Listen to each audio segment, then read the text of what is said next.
I'm assuming we're just going to start from the top. Yeah.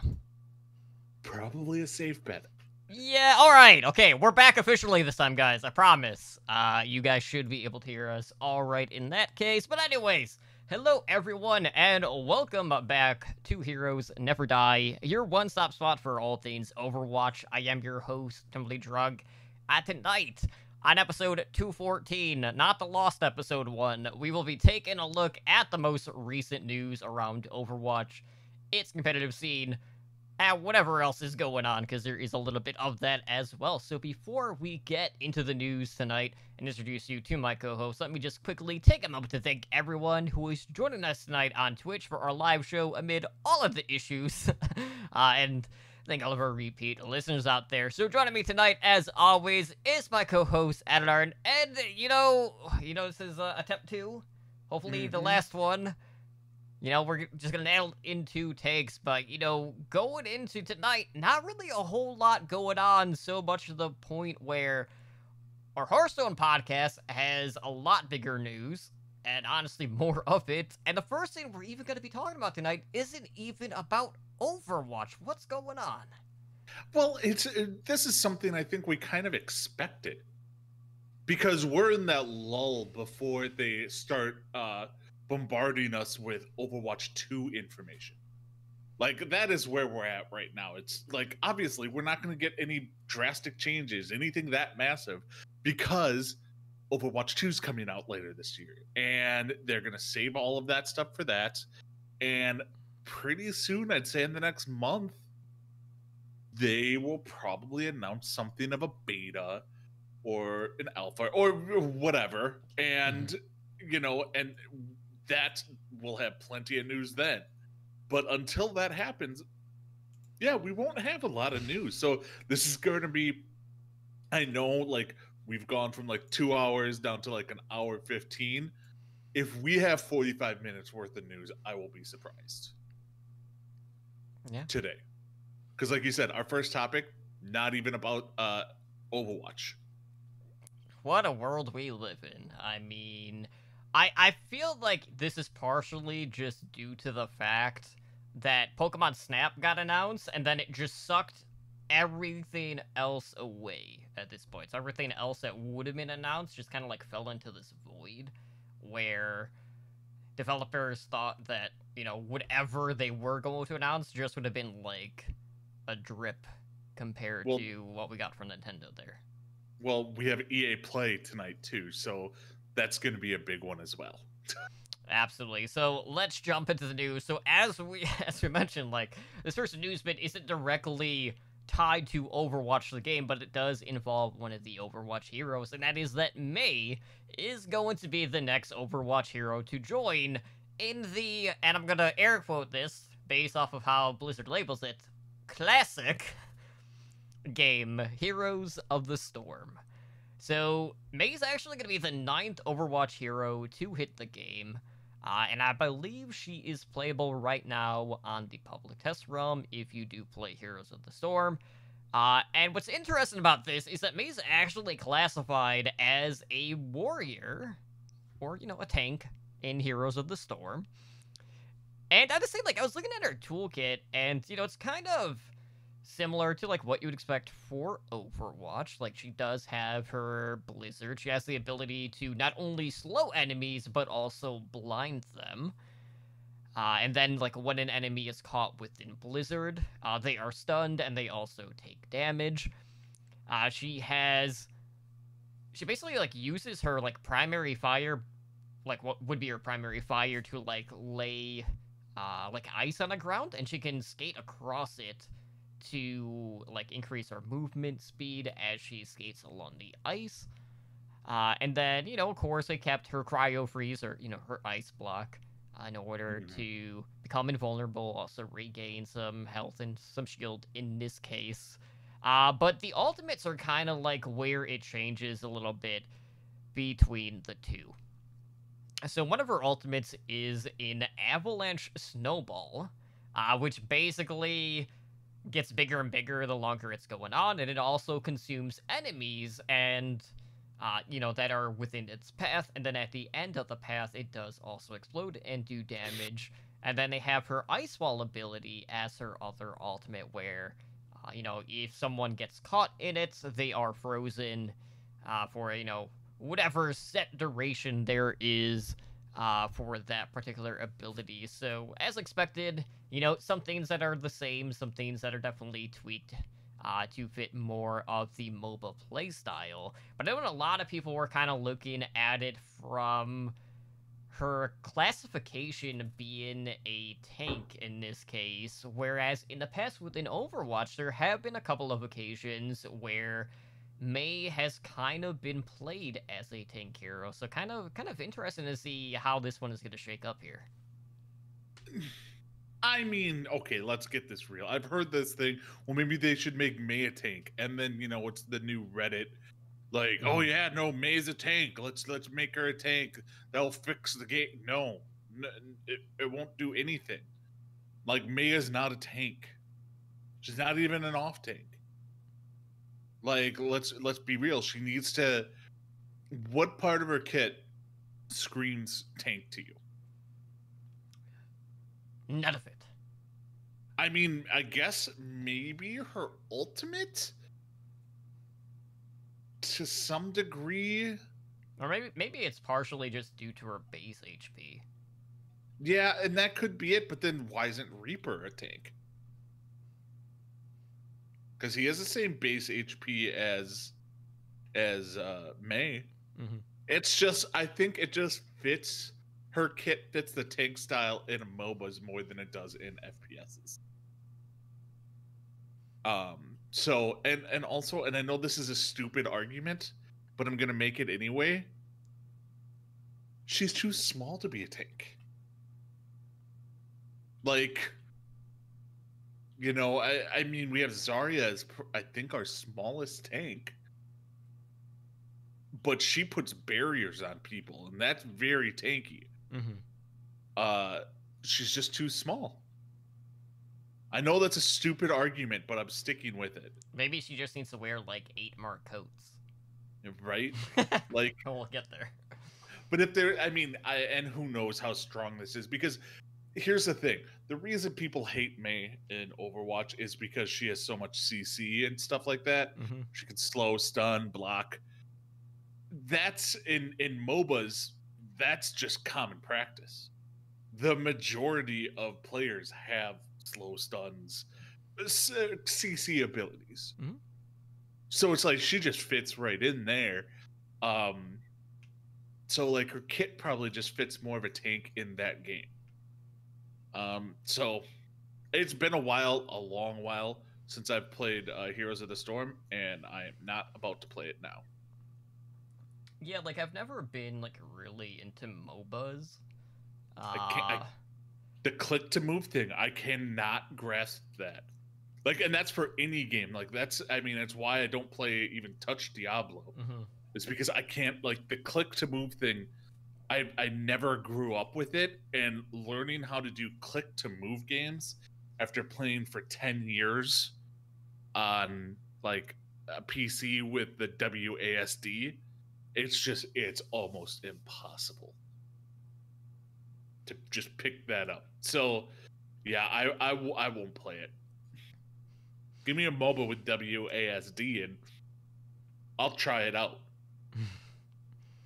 But until that happens, not touching them. Yeah, you're gonna keep waiting on that front. So get into actual Overwatch. We got a couple of things. One of which is more of a minor note because there has been this ongoing discussion on some of the Discords when it comes to the use of armor within Overwatch and how it is being applied in its current state. Now, this was actually former Houston Outlaws player Jake that made this suggestion where he was hoping to see armor being scaled based on a hero's base HP.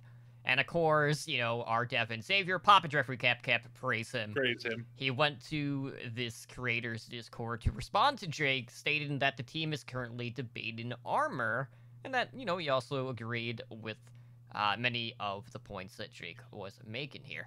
Now, right now, when you're looking at the use of armor, these smaller HP heroes definitely get a lot of value out of the armor pack, whereas someone that does have a lot of, base HP already, or just, effective health, not as much. So, like, you're definitely gonna be seeing more value, say, putting it on a Tracer or a McCree versus, like, if you were to put it on someone like a Reinhardt. Now, at this point in time, Ed, like, I can't imagine a situation where they would even debate, like, completely removing armor as, like, a design concept altogether, just because, Brigida's kit completely revolves around armor in itself. But, what are your thoughts on them potentially scaling it to be based on, like, the base HP, so it will be very independent on who you're actually applying it to? Well, okay, so I think if they do that, which I am 100% fine with them doing it, because you know what? Brig does need some tuning. She's always needed tuning. She's got that fine line she has to pet. But if you reduce that armor based on the HP of the characters, you have to obviously up her base healing in general.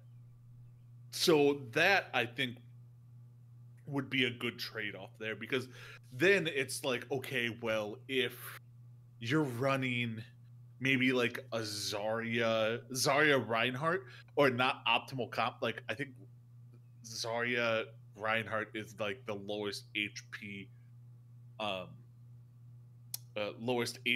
tank duo we're seeing right now. Possibly Sigma. I just can't remember off the top of my head. But if you're running a lower HP comp, then you know what? It loses some of the appeal there. Plus, you're not healing as much and doing as much effectiveness on, the DPS or the other healer, or you know what I mean? So it's like you really would need to up the actual healing and nerf the the armor, which totally fine. But she's been tinkered with and toyed with so much that it's just like, maybe they should just get rid of armor. Like, at this point, what's the point in keeping it? I feel like it does kind of get convoluted when you consider how many different variations there are in regards to I don't want to say HP, but like just effective health. Because you have armor, you have the base HP, you have shields within the game. And I know a lot of people still get kind of like confused as to what exactly comes first in the sequence, since it does deplete in a set ratio here. Now, I do say, like, if they were to base things off of, whatever the hero's base HP would be, to determine, like, how much armor that person would be given, you definitely be a little bit more... have a little bit more variety than just, say, like, auto putting it on your flanker, so, your Tracer could go make a play. So there's going to be a little bit more thought process behind it in itself. But if they are going to remove it completely outright, then, of course, a rework for Brigida would have to be in order. But I don't know, like... It feels like still at this point, Brig is still kind of like a far cry from where she used to be when it came to the 3-3 meta back when that was still a thing. But, a lot of people are still running that in the open queue, so who knows? Like, maybe we'll see some changes at some point in time, for armor as a mechanic as a whole. Yeah, I could see it, at least from the giving out armor type of aspect. I don't think they need to screw with people like Zarya or Zenyatta, who have, like, the split, like almost a 50-50 split of health and armor.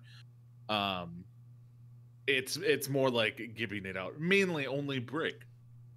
I mean, Torbjorn has armor that he gives to himself, and that's on a cooldown. That's just for one character. I don't think there's any other heroes that give out armor, unless I'm completely losing my GD mind. Am I losing my mind? I mean, that would mean that you had it in the first place. Well, this is also well. I have a big enough head for it, so yeah, it works. The math is adding up, you dick. But yeah, no. So like, I don't know. Again, they're talking about it, but we won't get it before Overwatch 2, people. Maybe minor tweaks and changes, but that's about it. Yeah, I mean, the same could be said for like any map adjustments as well, for like Exactly. redesigns. Like, you know, I don't know, Paris, for example. But anyways, looking elsewhere, we also had a new patch that was deployed to live servers on June 16th, so that was on Tuesday of this week. Most of which is basically off of the heels of the last experimental card that we kind of touched up on, or just refresh your memory on our last episode. So first up, they did add priority requeue for collapsed games. So basically, like when a player leaves early and the game collapses, you're now put into a priority queue system the next time that you queue to play.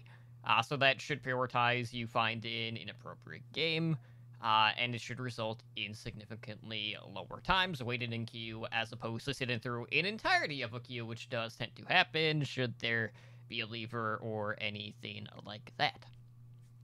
Now, outside of that, we also have the competitive open queue back for its second season, so that is officially underway. And it looks like that is going to be going on for the next 2 weeks. And of course, this will be available to play in the arcade. So, you know, for those that don't remember what that was, it's basically competitive mode without any sort of role restrictions or the role queue. So just another way for you to accrue and gain some additional competitive points towards your golden weapons. And, you know, I have to say, like, I really hope they do more with competitive points in Overwatch 2. Oh my god, yes. We can only hope. Like, I have zero incentive to actually get it, like, do competitive. Because I don't care about golden guns. I really don't. Mm-hmm. And that's the only thing they have for it. So I'm like, I don't really care that much about rank then. Because, you know what, I have more fun in open queue. I wonder if they would ever do, like, other weapon-type skins that aren't just golden. Like, that's definitely like, something. Actual, like, skins for your weapons. Mm-hmm. That's the next iteration I think they need to do. So, who knows? Maybe Overwatch 2. Yep, fingers crossed. You know I didn't check out OpenQ during Season 1. I forgot it was a thing. I can't imagine it's going to change, and even if I do, I know people are just gonna run goats anyway, more than likely. So, I'll pass. Yeah, hard pass on goats. Except the goat skin. That I'm okay with. That's the only part of goats that is still usable at this point that will allow. So outside of that, again, balance changes that were all from the experimental cards. So just to refresh your memory, we have a change to Echo and her Focusing Beam, where the range saw the range was reduced from 20 to 16 meters. Obviously, Focusing Beam, very potent, a lot of burst damage there. So they're scaling back a little bit on just how far you can use it from. The Genji buffs are live. To bring Genji more in line with some of the other, you know, melee DPS in this case. So we saw the Shuriken damage being increased from 28 to 30. And I know everyone's going to look at that and be like, oh, gee, that's really not that much. But, you know, 3 headshots, a Swift Strike, and yeah. Dead low HP heroes, essentially, in that case. They also reduce the spread of Genji's secondary fire from 12 to 9, so when you're, you know, fanning, you're really not going to be missing all that much, especially on those bigger body tanks in this case. Then they also did bring forth the cancellation of deflect, where you can cancel it manually, which is a great quality of life change for Genji, And of course, its duration was also increased from 1.5 seconds to 2 seconds. Now, Ed, I would say, like, you and I are not, like, known for our Genji play by any stretch of the imagination, but a lot of pro players have been over the damn moon about this particular change. So, you know, we've already started to see a slight uptick of Genji play here as of this past week. You know, we got Hoxel on the New York Excelsior now. I'm sure he's greatly looking forward to this, but, you know, in our situation, it's not going to make a huge impact. No. But in the pro scene, things could definitely be looking a lot different with some of these flank DPS heroes now. Mm-hmm. Now the thing is with these Genji buffs, yes, they are good buffs. But there's still Brigitte in the game, and she hard counters Genji, and that's the problem. Is like that shield bash just completely neuters Genji. Wait, can you neuter Genji? That's a discussion for a whole different show. But you know what I mean? Like it's kind of like, you know, with her shield bash stun in there, like you can't go into the crowd and, you know, try and do a Genji play. That's why we're seeing more Genji this week, is because we do not have her. Mm-hmm. So I don't know if this is enough to bring Genji back to power. It's possible, but we shall see. Yeah, in our case, too, we need to keep in mind, now that we're not having to deal with hero pools, the option to run Brigitte is always going to be there in order to enable that sort of counterplay. Yeah, like, if you have a really annoying Genji, one of you DPS, switch to McCree, other one switches to Brigitte, and then it's basically, in theory, should be a non-existing Genji. In theory. Right. So, we'll see. Good changes, though. Yeah, definitely a fan. I'm probably still going to be an absolutely terrible Genji, and you know, I'm okay. I'm okay with that. Yeah, I have zero interest in playing Genji, like, ever. To me, though, I will say this: like, it does mean I won't be waiting like 4 minutes to build my Dragon Blade. So anything to speed up that for me is greatly appreciated.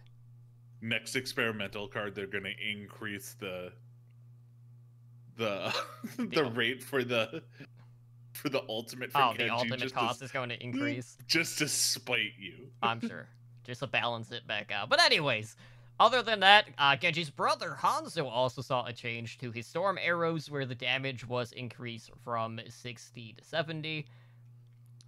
Which, yeah, that's also pretty noticeable too as well. And there was one other change that they added. I honestly don't remember if this was on the experimental card, but it was for Orisa, where her Halt has had its sound effect volume increase. So, you know, that vacuum sound that it makes is going to be a little bit more evident. So we'll see what sort of, like, counterplay could come along with this.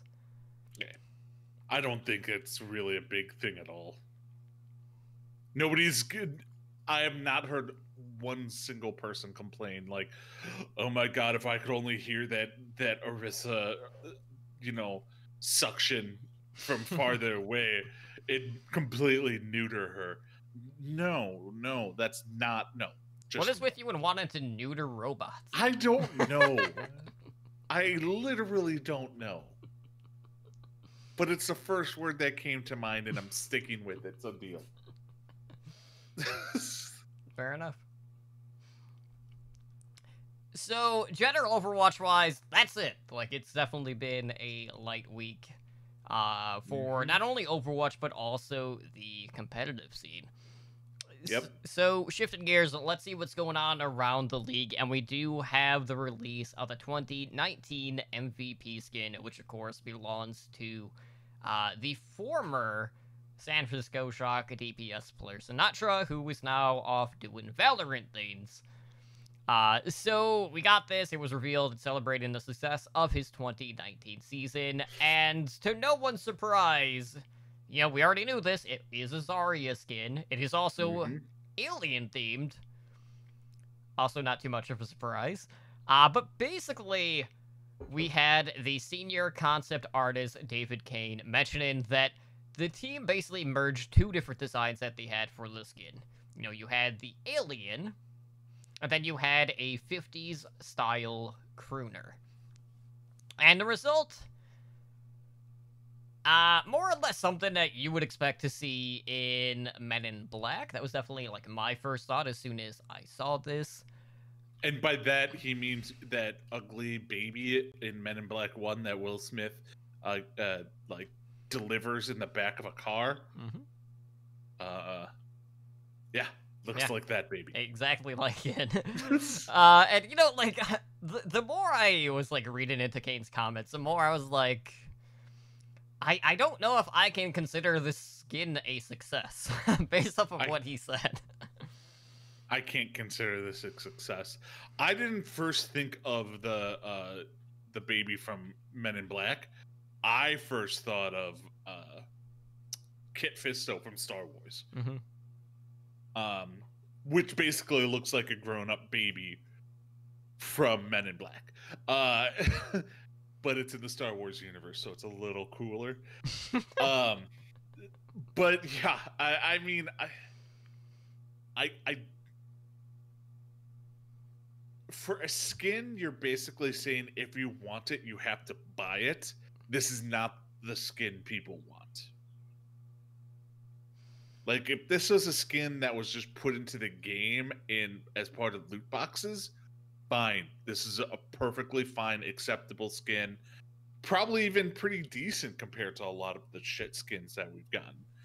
But to be like, okay, to get this, now you have to pay for it. Essentially, or watch like an ungodly amount of Overwatch League. Which I do have a note on that really quick. I've heard a lot of people not actually getting their Overwatch League tokens when they're watching via the Overwatch League website. It seems like the people that are watching via the app are getting their tokens, but people that are watching via the actual website are having issues, so definitely keep that in mind. So it's one of those things that's just, they had to give him a skin because he's the MVP, but they probably didn't work on it that hard because he also left.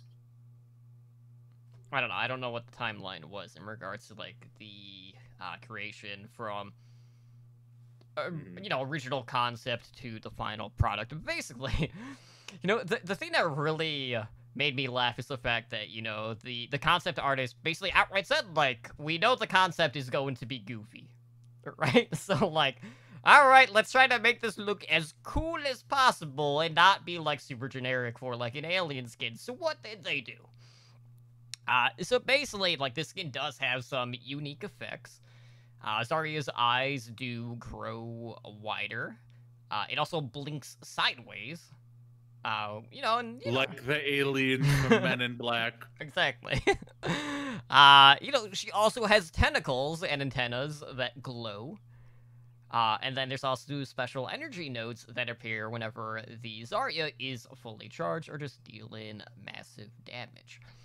Now, you know, what makes it, like... Wait.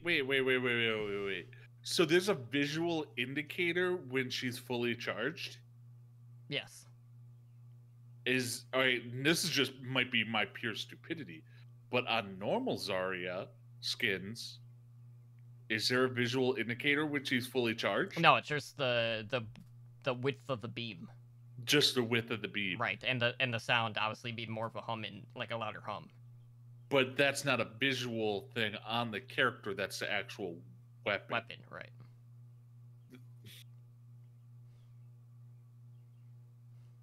That doesn't seem right.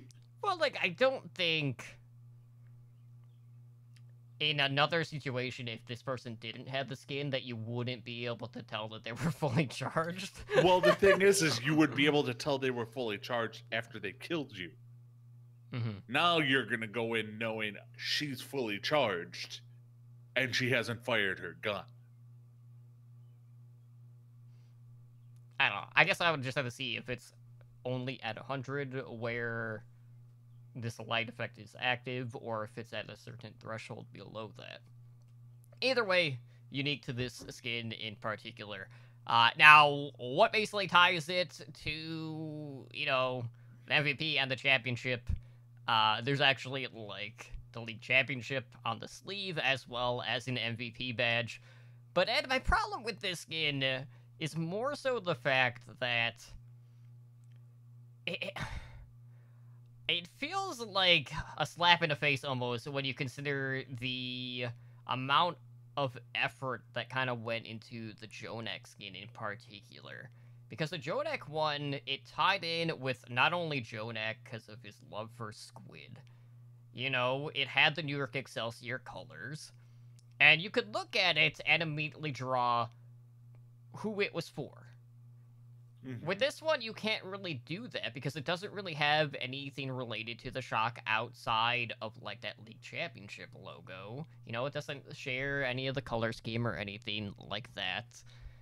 And, you know, again, like, with all the MVP skins that we've gotten so far, this is only available for a limited time until the end of the month, so June 30th is the final day that you can get it for 200 Overwatch League tokens. But, like, for me, if I'm just comparing them, this is really a night and day differential, where the Jonak skin was an immediate buy. This one, I can't imagine I'm gonna get. Like, it definitely gives me strong Men in Black vibes, which is okay, but, you know, I still have this bad taste in my mouth from the last Men in Black movie.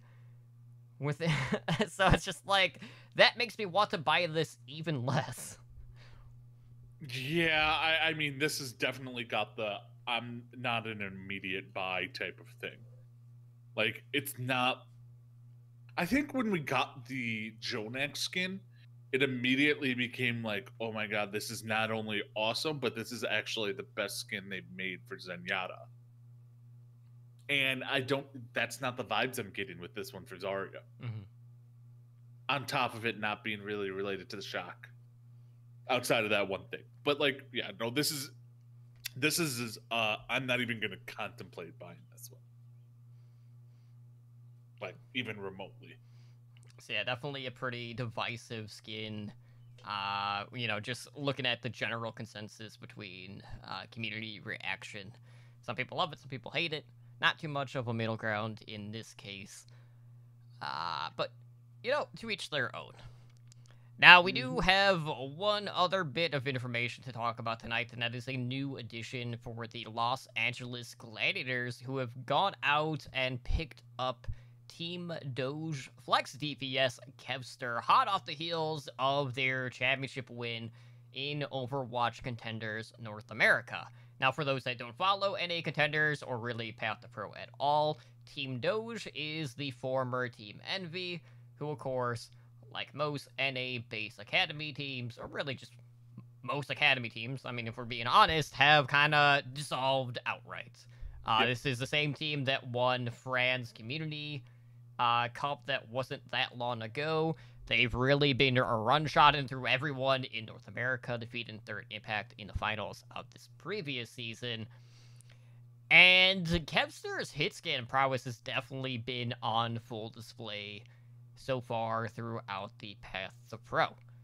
Now, it does mean that Kevster will be joining a, what will be like a 4-man DPS lineup that also features Birdring, Mirror, Jaru, and we do have the Gladiators going up against the Outlaws this weekend on June 20th at 4 p.m. Pacific time.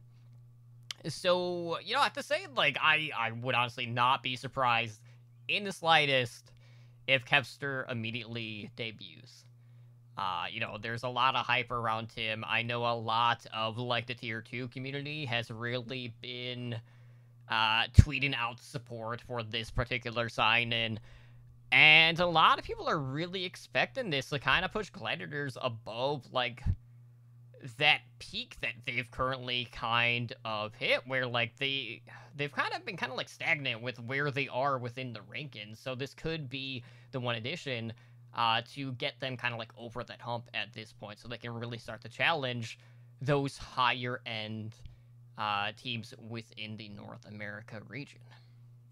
Yeah, no, I think this was a great signing. Now, I do think he'll play this week. I don't think Kevster becomes like the immediate, like, I'm starting every single map type of DPS player. What I do imagine is going to happen is he'll be more of a, probably play 2 out of every 3-4 maps. I think he's going to be kind of map dependent because they do have a stable of DPS, with Jaru, Mir, and Birdring. So, it was a great signing, a great pickup for the Gladiators, and I guess that's really it. Like, Kevster is just one of those people everyone wanted to see in the Overwatch League, and he finally got his shot. Or finally signed with a team. I guess a lot of people have wanted him. He's just been picky. Yes. So yeah, this is great. Awesome. I love this signing. I think it's good for them. The Gladiators have for a long time been my probably my favorite NA team. Spark being my favorite team overall, but my favorite NA team has been the Gladiators. It's why I don't know. I have my own jersey with them. Like, I have an Edinar Gladiators jersey. So yeah, I'm excited for the signing. I think it was a very smart move, and I'm excited to see him this week. Yeah, and for me, like, I'm curious to see whether or not this is going to usher in attempts at the Gladiators running a double hit scan sort of setup with, like, Ash Tracer or anything like that, or double sniper alongside Birdring in this case. Because, looking back, it has felt like Mirror has kind of been, for lack of better words, like, kind of like flash in the pan.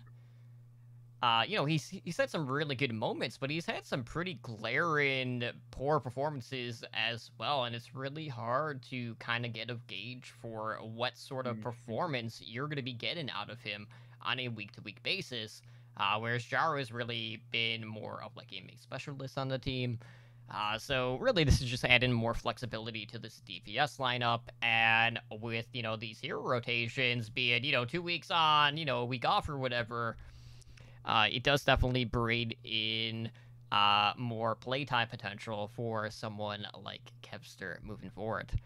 For sure. So I'm excited. I cannot wait. Hopefully he is going to be able to live up to the heightened hype that the Path to Pro community has put behind him. And, if his performances that we've seen for him throughout all of Contenders is any indication, I am expecting nothing less from him moving forward. But, I'm also curious to see whether or not any other former Team Envy and Team Doge roster members are going to be getting picked up during this kind of like mid-season point as well. Knowing that, there have been a lot of times where like these championship caliber teams, hot off of like their win, have been kind of getting poached from. So I would not be surprised to see any additional changes coming that way as well. I wouldn't be surprised either. Now that there's no real affiliated teams, you're going to start seeing these people poached more and more to go to different teams, because I think that was holding people back a little. Being associated with a team, it wasn't as easy to go out and sign these players. So that's, I think that's another reason why, this happened. Mm-hmm. So outside of that, really the only other thing of note esports-wise that I didn't actually have in the show notes was with the Justice actually promoting Supreme to their head coach. Now, Justice have definitely been kind of like a revolving door. Not so much like a mass exodus like what we saw with the whole Runaway fallout within Vancouver. But, Justice have still been trying to kind of like get their feet underneath them, and here we are more than halfway into the season at this point, and a lot of kind of like the front of the house has been changing, but they've been keeping a lot of the pieces that they have in place still within the system. instead of like going to like outside resources. Now, knowing what we have seen from this team, like, is that any additional reason to be concerned, knowing that they haven't tried to get that sort of like outside perspective from someone else? Yeah, they definitely are doing that. It's everything with the justice and that they're doing is just kind of crazy to me, that they're the one team going for this full remodel as kind of like in the middle of the season. I don't remember us actually getting this before. Like, when's the last time a team has basically completely uprooted its whole team mid-season? Could it have been, was it the Mayhem? The Mayhem would be the closest comparison to make, back when they were getting rid of like all of the Misfit players, essentially. Oh yeah. So yeah, I'm excited for it. They're going in a whole new direction, and I like it. And you know what, I think they needed to change everything about their team once they got rid of Corey, because once you lose that building block in Corey, it's all over from there. You need to restart, and they've done that. Yeah, my only concern is just the fact that since they haven't been getting that outside perspective, like, I'm worried that it's more of an organization issue than necessarily the talent that is on the team. So I don't know. Like, to me, this could just be more of like a lateral move where maybe we're not really going to be seeing too much of an adjustment from the Justice within these next couple of weeks or next months or, whatever. But, based off of how they've been performing, this is definitely not going to be a team to, like, make a run in the playoffs at this point. No, they're not a team that's going to make a run in the playoffs unless they go about and get that much rumored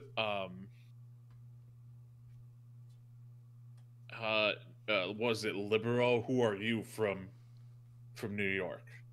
I think then they probably could. Probably. So yeah, I'm very excited to see where they go. They have a lot of upside, but I don't think they're going to really be doing anything until next year. And who knows, maybe next year we'll get a completely new roster on top of that.